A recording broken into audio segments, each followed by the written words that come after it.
What's going on, everyone? And today I'm going to be running down every single LCK team for the 2024 LCK Spring season.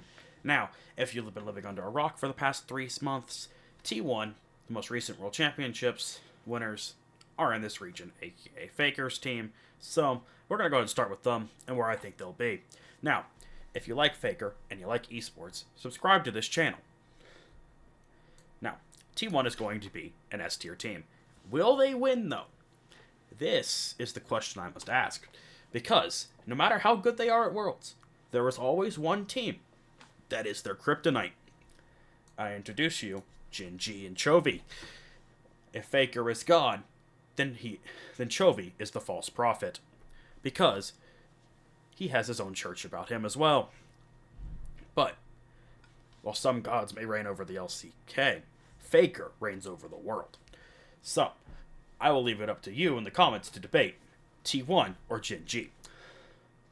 Next, we're going to have Hanwha Life Esports. Now, Hanwha Life is actually going to be incredibly scary this season.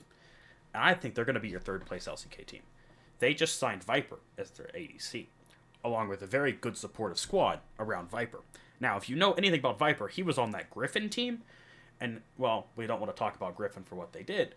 Griffin, and the players on it, were incredibly impressive. So, I'm looking to see that Viper shows up big this season. I would keep an eye out for Hanwha Life to maybe even challenge Jinji or T1.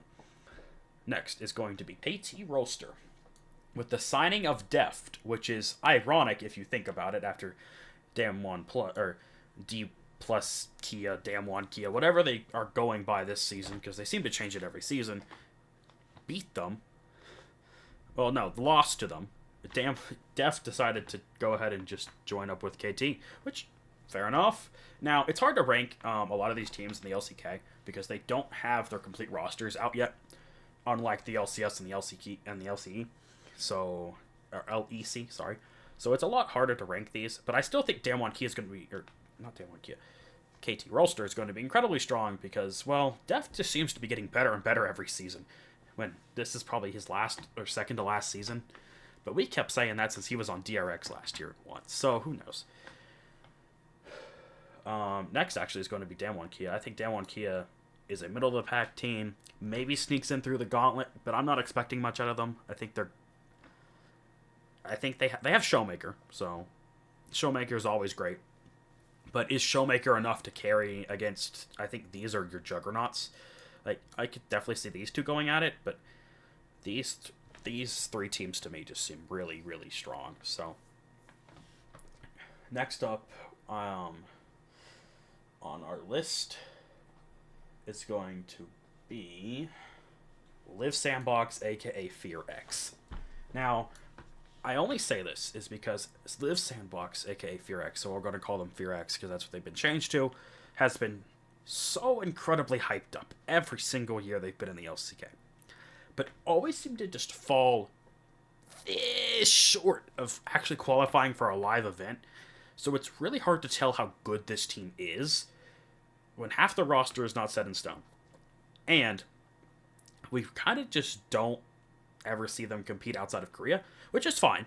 I mean, Korea is probably the best region in the world right now, but it's just, they don't strike me as a team that's going to get past these 5 teams. So I'm going to put them at 6 and move on.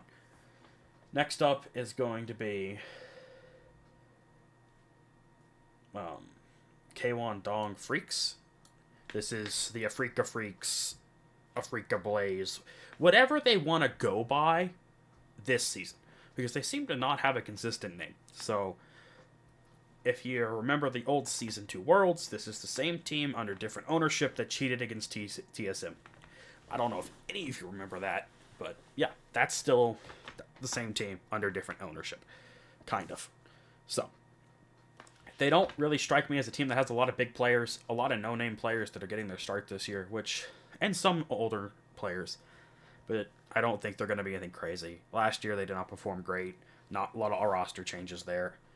DRX is probably going to finish, 8th, because as much as I like DRX and their story, without Deft and without Pioshik and all these crazy, you know, characters and players on them, they don't have much going for them this season. I don't think they're gonna. We probably won't see them internationally at all. I don't even think I give them a chance. Unlike these other teams right here, I would say that DRX just is here to compete. So next up is going to be Najin Red Force or Red Shield, or how many names has Najin had at this point?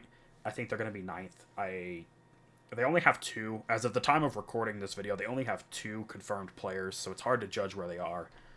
So I'd say they're about ninth place in the LCK. Now, granted, the LCK is an incredibly strong region, so by none of what I was saying discounts any of these teams. They're incredibly powerful teams. And I'm actually, like, it's these bottom teams that you have to watch out for in this region, because they do come and rival these mid-tier teams. So, if you have a chance to watch these games, I would watch what these teams are doing, because they often influence how these teams react. And the last up in our 10th place spot is OK Baron. This is probably going to be your new Jin Air Green Wings, because, like, they're just, last season, it was hard to watch this team. They just can't seem to get off the ground. I don't know what's going on with them. It will be interesting to see if they can beat their... I think they won 6 games last season. I think that may be overshooting it, actually. But I think overall, this is how it's kind of going to look. You could swap this around, and you probably could swap this around with KT. I think Homo Life is your secret dark horse here. But it's also important to remember, with the new format changes, they only get 3 representatives. Now, granted, they could technically have 5. And the fact that they would need, with the new MSI changes this season, the runner-up and the winner get a spot. So let's say that Jinji and T1 both make it to finals of MSI. They're guaranteed those 2 spots, and they won't have to qualify again, plus 3 other spots that this region would get would probably go to these 3 teams right here. So the LCK could have 5 representatives at this year's Worlds in London and Europe. But we're going to say London because that's where it is for the finals. So leave a like down below if you think Faker is going to repeat or he's going to get... And comment down below if you think a different team will rival him this year. And without further ado, you guys have a beautiful rest of your day, and I am out.